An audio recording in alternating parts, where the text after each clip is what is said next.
9-inch round. It's one of my little favourite coils because I ran that one not long ago and certainly enjoyed its performance, being a good round size. What do you think of the 9-inch round when you were using that one? Yeah, it's quite interesting because I think most people go, oh, looking forward to having the bigger 14x9 or the tiny little 10x5 and the sort of isn't the 9-inch a little bit similar to the 11-inch and all that kind of stuff? But it's yeah, it is a really it's a standout coil. So if you asked me, if the 3 coils were sitting in front of me, if I was going to pick one, I'd pick the 9-inch round. So well, that's a good question, to ask is which one would you take if you were just going to get one? And I'd probably put my hand on that one as well. So and just because it's a good smaller size, so you feel like it's quite sensitive, probably not that far away from the 10x5 sensitivity. And being a little bit smaller, okay, you can maneuver it around, but round coils give you true depth. So you're looking at that little bit darker, deeper targets as well. Yeah, it's quite interesting because sometimes like if you've seen some of the smaller cores like the 6-inch ones on the gold monsters and all that kind of stuff, and you put them on and you realize you're conscious that you have to do a lot of work to cover ground, where the 9-inch doesn't have that feeling. It actually feels almost like you've got the 11-inch on. And some of the targets I've been pulling at depth, it's just it punches and it has the sensitivity, and it's just a fantastic all-round coil. And again, it has that lightness to it as well. And I think that while there's probably going to be a lot of people wanting the 10x5s and the bigger 14x9s, it wouldn't surprise me that if we're talking about the same thing in a year's time, that a lot of people will be singing the praises of the 9-inch coil. Yeah, I agree. Usually, we made, for the SDCs, we had the 10x5, the 14x9, and we made an 11-inch round. And I actually really enjoyed the 11-inch round on that one as well. 10x5 was pretty superb, but the smaller round coils, maybe they don't get the the time that's needed with them. But I think people that look at the 9-inch round and actually get one will be pretty impressed with it. So how did you find the sensitivity on it, when compared to the 11? Yeah, look, it's I've found that at least equivalent, but it's very similar to the 10x5. 10x5 probably has just booms a little bit more, especially on the shallower gold. But yeah, the 9-inch really gives you that the full structure. So you got confidence even if you got smaller pieces of gold, and unfortunately shot down at depth. I can't tell you how many pieces of shot that I pulled out sort of 6 to 8 inches, and these are very, very small pieces of shot that most of the detectors, even if it was on the surface, would just roll straight over. So I guess if you're finding that really small stuff and it's shot, you're not going to miss the nuggets that are there if they're that sort of size as well, and maybe smaller. Yeah, look, most definitely. It gives you, I have full confidence when I'm running the 6,000 that if there's any gold of any substrate, and that's the other good thing is that, and that also running, I suppose, also a good test with the GOLDHAWK coils is that I've found all types of gold. So I've found some nice, flat alluvial pieces, some spiky reef gold, basically, some nice specimens. I've got tiny bits in the, specimens encrusted in ironstones. So you've really got that full confidence that we're getting a really, really good response, and we're able to then, pick up some nice targets. Yeah, that's really good. That's really good. And how do you find the coverage of the 9-inch? Would that, that obviously not as big as the 11, as we know, and the 10x5 is not that far away, but maneuverability and coverage. How do you find that with the coil? Yeah, as I said, it's this funny subconscious that it just feels like he got an 11-inch on, even though he only got a 9-inch one. So yeah, I wasn't the coverage part of it never sort of Yeah, have phased you? it's not mentally picking with my brain. You know, Mm, would I use it in a big, wide, open area? Maybe just for doing some specifics to actually hopefully get a couple of pieces, and then have a look at the ground, the depth of the mm. ground, and then you may look at, you know, do I put a 14 by 9 on, or is it deeper ground? Do I actually put the 17-inch or something like that on? Yeah, that's right. Yeah, and that's the beauty with all the range of coils that you know, the MindLab coils and these GOLDHAWK coils. You've got a good choice now from large to small and sensitivity wise. So you know, it's very impressive. And as far as you know, the stability of the 9-inch and the way it sort of responded to the ground and any bump sensitivity or anything like that, ground balancing, how did it go with that aspect?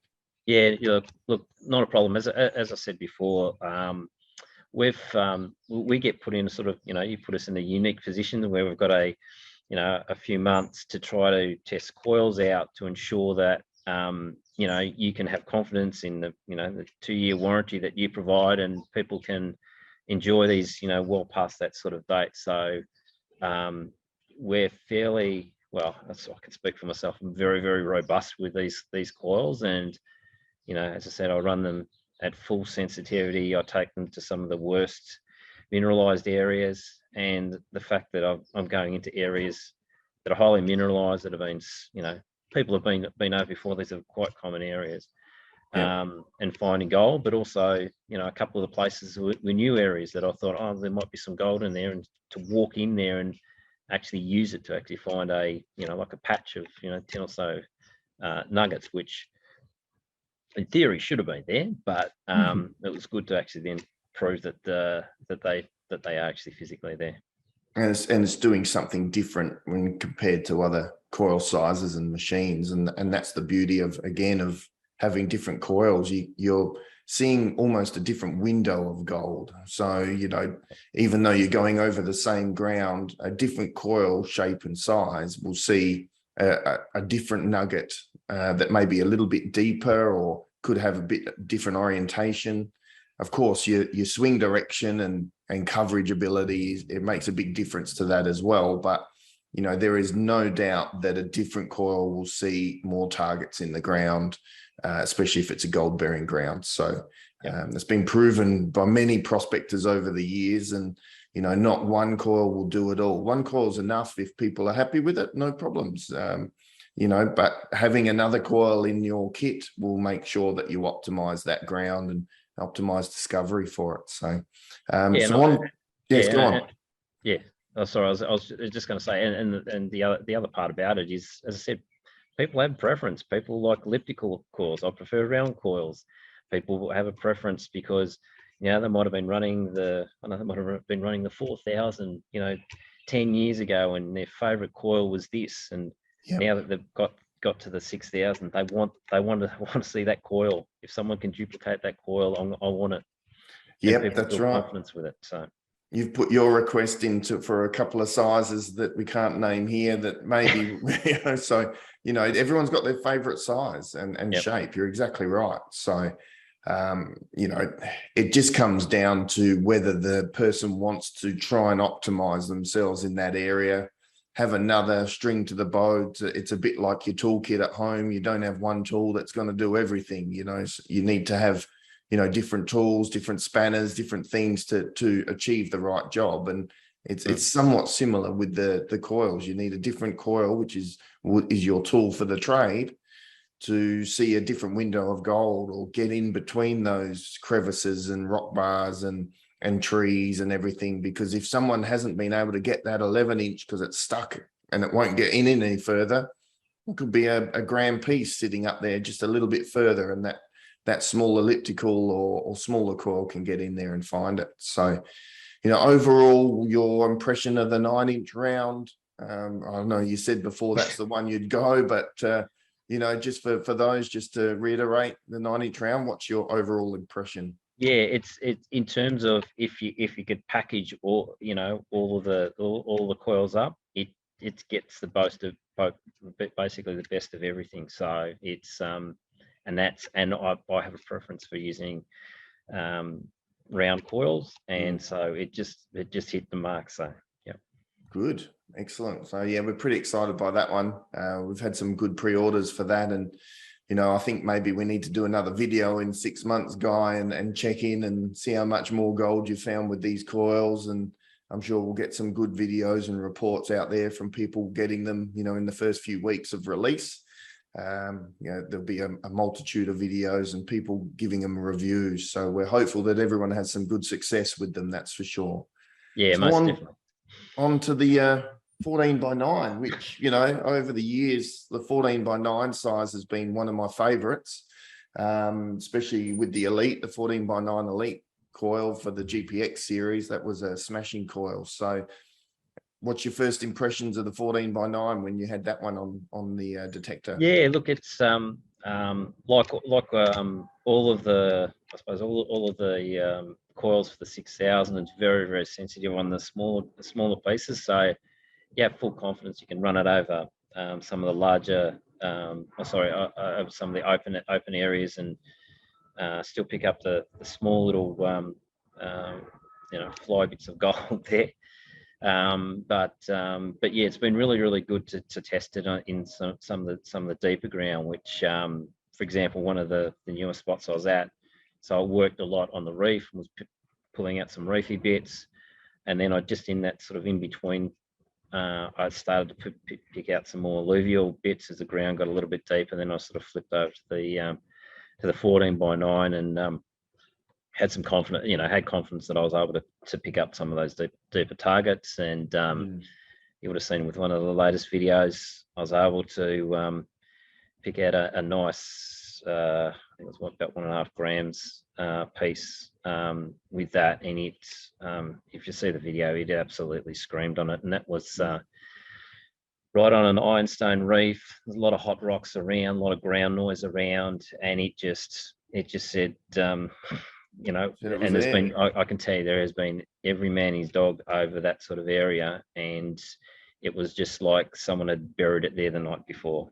Yeah, and that's still amazing that and people say, oh, my 11-inch would have found that, no worries. Yeah, maybe it did, but maybe it could. But the 14x9 found it, so that's the thing that happened, is that coil was able to sort of locate that target.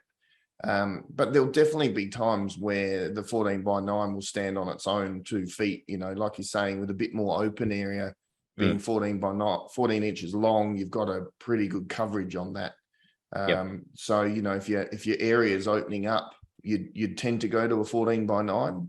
Yeah, I would, because you're taking it to sort of that next level, and ensuring that you've got that confidence that when you are starting to get sort of even some of the smaller gold sort of, in that sort of 8 to 8 inches to maybe 18 inches, where might be getting some up to over a gram pieces, that you have that confidence that it's punching deep and it's going to hear it.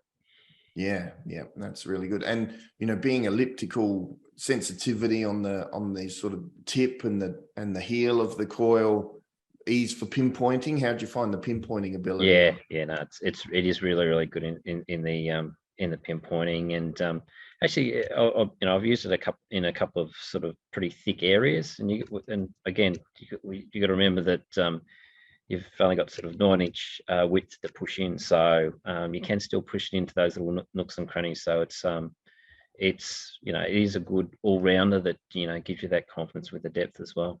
Yeah, that's really good. I think the balance on the machine, it feels pretty good. So it is a bit heavier than the standard 11, because we're going a little bit bigger, and there's a bit more plastic in the whole sort of setup that we've got with it. How'd you find the balance of the coil and the way it sort of moved over the ground? Yeah, no, that was fine. I didn't put it this way. It wasn't noticeable that it was a significantly heavy coil. I didn't get any of the fatigue in the arms or anything like that. So yeah, it did feel like it was something that was well balanced with the machine. And we've got to remember that the 6000 is a very, very light machine. And when we do go to some of the bigger coils, you have to understand that the buy off from or the payoff for trying to get that greater depth can be that you have to use a bigger, weightier coil, which can mean that you physically fatigue over a longer day. So. Well, that's right. And if I tend to sort of mention to people, if they're wanting to use a bigger coil, and it's probably good for half the day, and then if you're starting to get a little bit fatigued, you can just throw on a smaller coil, and it feels like you're swinging around nothing, and at least then you're not hurting that shoulder and arm, especially if some people out there have shoulder problems, or the strength isn't there anymore. So look, it is a heavier coil than the 11-inch, but that's not a negative really. It's still very well balanced. It can push through the ground quite well. As far as bump sensitivity, touch sensitivity, ground balance, all of that, how'd you find all of that with the 14? Yeah, no, look, that was all fine. So all three of the coils were fantastic. Didn't have any issues with any touch sensitivity or anything like that. Like the standard mine load coils, they felt quite easy to ground balance and deal with any EMI that was in the area as well. So that's been one thing that people have said about the 6000 in general, that it's that it can be quite temperamental and noisy for EMI. I wouldn't expect that these coils would just get rid of that, because I don't think that it's actually a coil thing. I think it's more of a detector,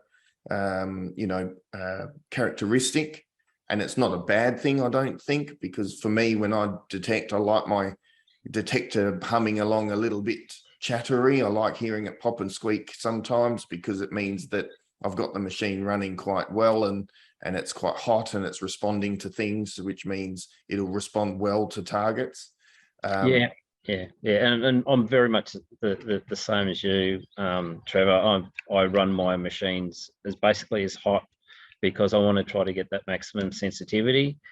And I trust my experience out in the gold fields to understand the difference between sort of an odd blip on the detector, maybe even ground noise, over something that I then need to investigate a little bit more.